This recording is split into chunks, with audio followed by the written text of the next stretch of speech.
Do you know Mr. Vusimuzi Matlala?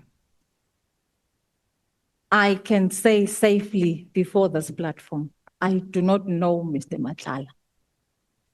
I think I have seen Mr. Matlala at General Sibiya's party in September. And I spoke to him once when we were asking for sponsorship. I think that also I'll cover. I don't have a relationship. We live in time of technology where we can triangulate. And I had said before, and I said again, I can be triangulated. I don't know Mr. Matlala. Okay. Neither does he know me. That you set out at paragraph 91, but we have to, for the sake of clarification, perhaps distinguish between knowing someone and having met somebody. You mentioned General Sibiya's party. What is the purpose of mentioning General Sibiya's party, and when was it? And do you want, if you can perhaps just give... maybe I must start by mentioning that General Sibiya is a person who likes to host parties. And at these parties, it's not only me who's invited. He invites all of us, from the National Commissioner, General Kumalo himself. I remember at one party we were sitting together, General Musikidi, General Nkua, General Mamuteti, so he invites the generals. And I think in the spirit of building a team, we would attend those parties. But on the specific one in September, it was myself, General Tema. General Tema is the former head of basic police training. I know General Shibiri was there. I think General Fani also was there, but I didn't see him for long. And I know there was Advocate Chauke as well, who was there because he was introduced to me. It was for the first time that I met him at that party by General Sibiya. At that party, General Tema was sitting with me. General Tema is a friend of mine and who will come if she's called to attest that on that specific day, because of my on and off, General Sibiya and I were like on and off. Sometimes we are good, sometimes we are like extremely not good. So I said to her, I don't want to go alone. I've never gone alone. I always take my sister or take General Mamuteti sometimes. So both were not available. General Tema came with me. And on that specific day, as we were sitting, a lady dressed in white came to join us. And General Tema said to me, this is Tsakane Matlala, and she used to be Dr. Pet's mother's driver. So we met, we said the three of us. Later on, I think Mr. Matlala was standing, then she showed me that that's the husband of Tsakane, Mr. Matlala, not giving a name. And nobody introduced me to him. So was this the first time that you had learned of his yes, of his name? Even seeing him, not meeting him, it was for the first time. And he was standing, I think, just close to the swimming pool. Okay. At paragraph 96 of your statement, you say that you only then got to know his full name. When General Tema shared his details. What were the circumstances of General Tema sharing his details after that pointing out session?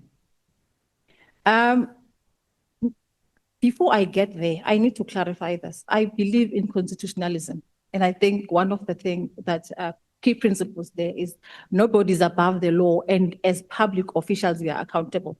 So in this platform, I have no reason to deny knowing a person. You know, I want to just clarify that part. And then secondly, and as we were busy planning our awards, we then had issues with the sponsor, particularly for my award, the DevComs awards and the DNC's awards. So perhaps, Lieutenant General, I really apologize for interjecting.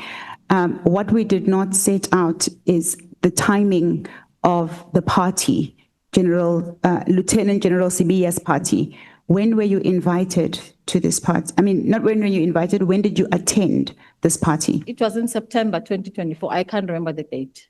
Yes. You may proceed. Yes. And, okay. I wanted to make a quick follow-up. You meet a person at the party, a lady is wearing white, you are shown some stranger across the pool. That guy is Mr. Matlala. And you remember that. Like, I mean, someone should have said to you, is Mr. Matlala, for the name to ring bell. Someone can just say to me, that's so and so. And then I pass. And then I get asked about a person. Oh, I was told it's so and so 6 months, 8 months after that. Because if it's not somebody who's relevant or significant, there's no way you can be told this is so and so, and you remember their names after so many months after being introduced, even from a distance. When they said that's Mr. Matlala and this is Mr. Matlala's wife, what was discussed? What made it so special for you to memorize that name to an extent that you can even remember it and even where you were sitting on that day? Thank you, Honorable Malema. I want to start it from scratch again. So we went into a party. We went to sit. I think there were people everywhere. And this lady came to join us. General Tema knows this lady. And she introduces her to me as Tsakane Matlala and specifies that this lady used to be Dr. Pat's mother's driver. That's the context. And as we were sitting and chatting, and out of the blue, she says to me, there's the husband of Tsakane, Mr. Matlala.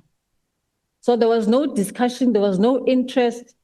And as I said that, Mr. Malema, I do believe in constitutionalism, that nobody is above the law. So I wouldn't come to this committee and say something that isn't and make it that it is. There was no discussion. On that specific day, we sat in one corner and we left. So there was no engagement. Nobody, unlike Advocate Chauke, who was sitting close to us, Sibia came and introduced me to him. But on this one, that's how it panned out. I submit, Chair. Thank you. Yeah, let's proceed. Lieutenant General Sintimole, you were now explaining when that General Tema subsequently forwarded Mr. Matlala's details to you. What were the circumstances surrounding this? What was the purpose of her sending these details to you? General Tema and I are very close. So we actually meet over the weekends and sometimes even during the week. She had just resigned and I expressed to her that we actually are struggling, and it's not the first time that she would do that, with sponsors for our awards. So in the award ceremony, you will then have a special category that is actually based on the discretion either of the National Commissioner, the Provincial Commissioner, the DNC, or the DEVCOM. So for that category, we didn't have a sponsor. And she suggested to me that I approach Mr. Matlala, and she gave me his name on that day and said it's Vusi Matlala, and she gave me the number, the details. Okay.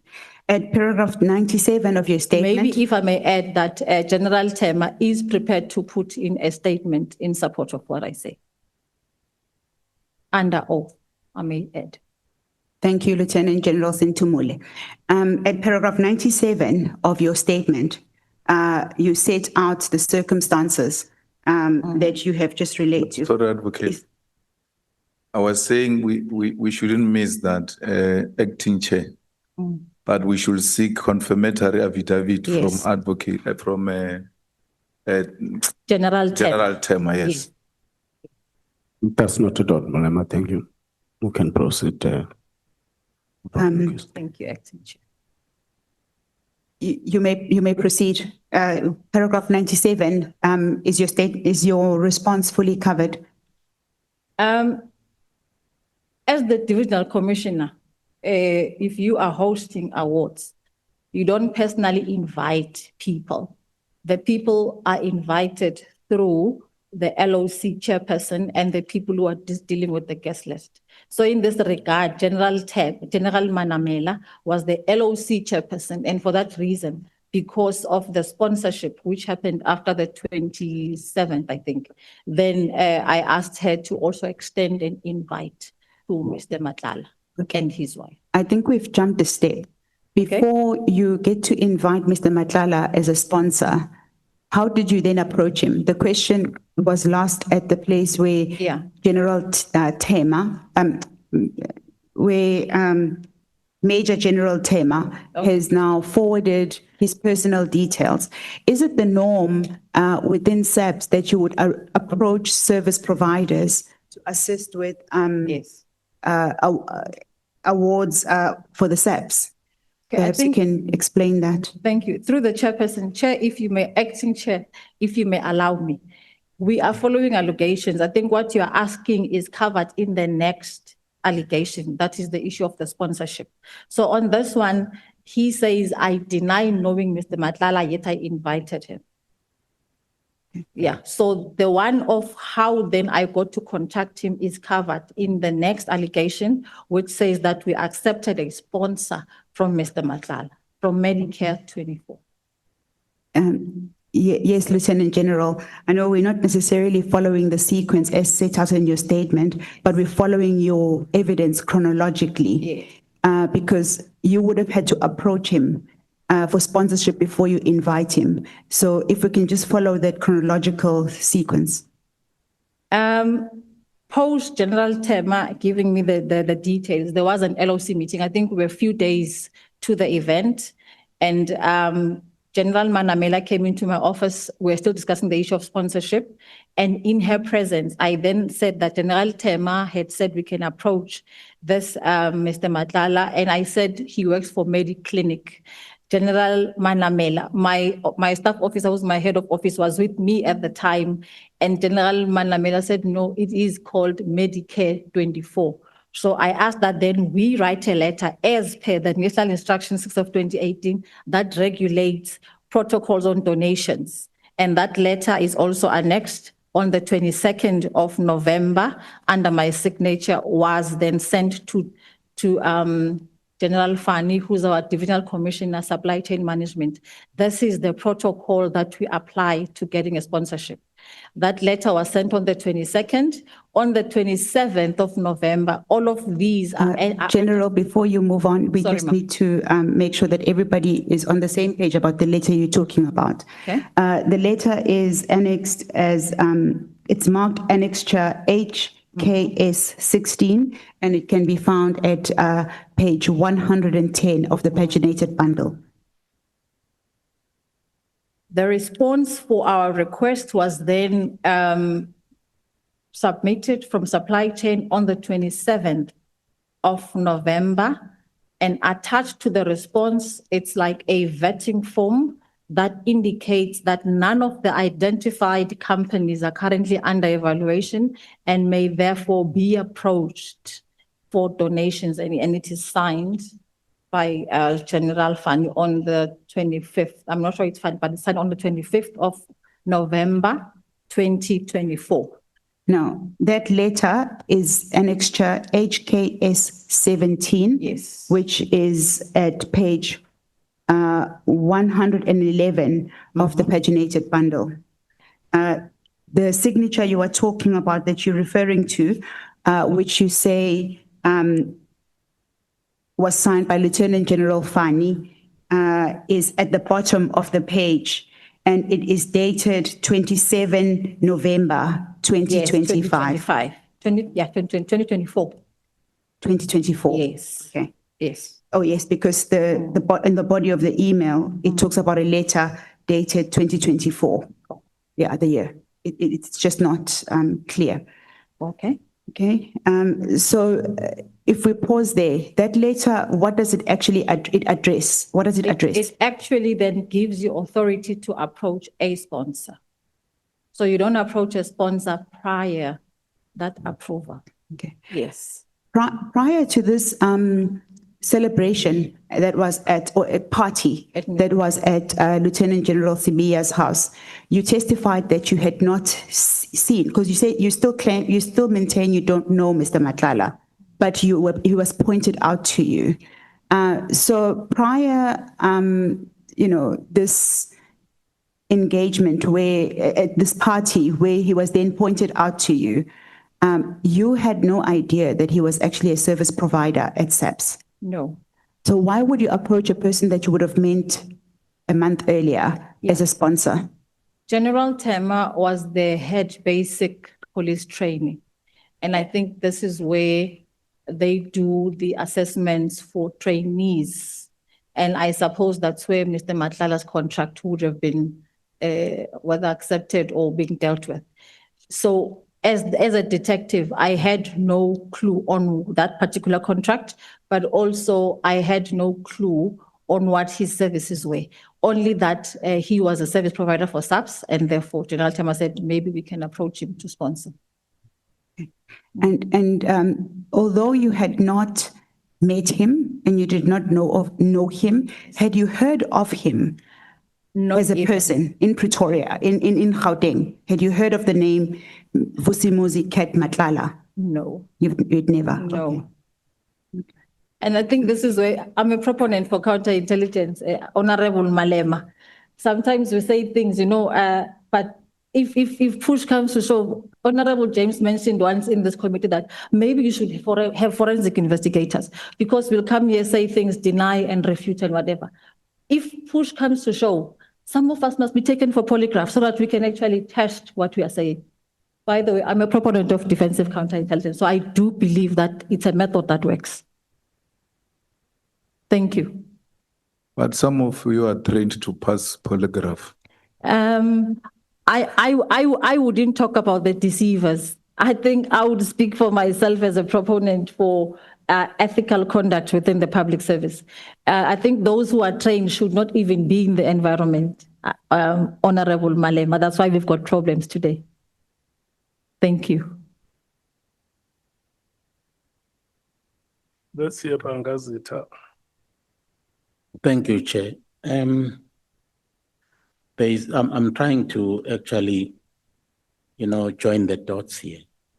The general actually has just told us that there has never been any, even physical, interaction with Mr. Matlala.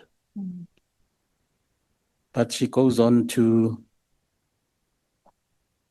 actually ask him for a sponsorship. And secondly, she goes on to drop him a call. Where did she get the number for Mr. Matlala from? What did Matlala say? I mean, whom was he talking to? Matlala, in his mind, how would he know that he is talking to whom he is talking to if they had not met anyway? And actually ask for a sponsorship. It's a big thing to ask for a sponsorship. It means that you must have actually had some interaction with me for you to be courageous enough to approach me for a sponsorship. So if you have not met with me, you have not spoken to me, but suddenly you drop a call, you ask for sponsorship. Something is not adding up for me, at least. Thank you, Chairperson. Just to respond to Honorable Mwango, and I want to refer you to paragraph 105 of my statement, that maybe starting with the numbers that I used were given to me by General Tema. Hence, I'm saying that a confirmatory affidavit can be provided in this regard. General Tema was the head of basic policing, so she would have come across Mr. Matlala as a service provider. So that's where it basically came from. So she gave me the detail, and she's the one who proposed that actually maybe we can approach him. Upon getting the approval from supply chain, I called him with my caller ID visible, so he would have my number. And I introduced myself and told him where I got his numbers from and told him the brief of the call. And in that call, I did say that actually we would like, if it's possible for them to sponsor for the DevCom and the DNC's awards. That's basically how it took place. And in response, he said to me, it's fine, they can sponsor, but somebody from his office will call me. I think you'll see in the emails, I was called by a Mr. James Murray. Mr. Murray does indicate that we will speak. Oh, no. Did I say James or Murray? Sorry. You said Maria. Maria. James. No, I said, no, Honorable James. The name is James. The surname is Murray. No relation whatsoever to you. Thank you. So, Yes. General, for the sake of completion, Yeah. perhaps, Let's say, Honorable Malema, did you want to make a follow-up? Yes, Chair. I mean, Lieutenant General, in your CV, highly decorated intelligence person.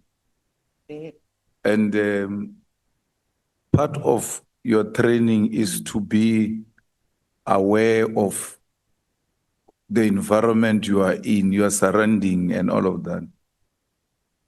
It is not believable that you could see Mr. Matlala and not pick it up that there's something different about this guy as an intelligence person. Because Mr. Matlala's presence, I've been to places where Mr. Matlala is. You can't miss him because of those 100 bodyguards he was telling us about. And there's just too much activity around him, including of white bodyguards looking after this black man.